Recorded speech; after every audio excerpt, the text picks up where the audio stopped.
اعوذ باللہ من الشیطان الرجیم، پناہ مانگتا ہوں میں اللہ کی شیطان مردود سے۔ بسم اللہ الرحمن الرحیم، شروع اللہ کا نام لے کر جو بڑا مہربان نہایت رحم والا ہے۔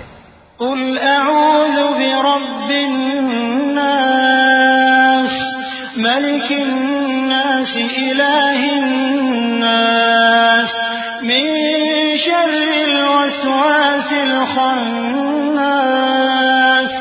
الذي يوسوس في صدور الناس من الجنة والناس۔ کہو کہ میں انسانوں کے پروردگار کی پناہ مانگتا ہوں، یعنی لوگوں کے بادشاہ کی، لوگوں کے معبود کی، اس بڑے وسوسہ ڈالنے والے کی برائی سے جو اللہ کا نام سن کر پیچھے ہٹ جاتا ہے، جو لوگوں کے دلوں میں وسوسے ڈالتا ہے، خواہ وہ جنات میں سے ہو یا انسانوں میں سے۔ وَلَقَ اللَّهُ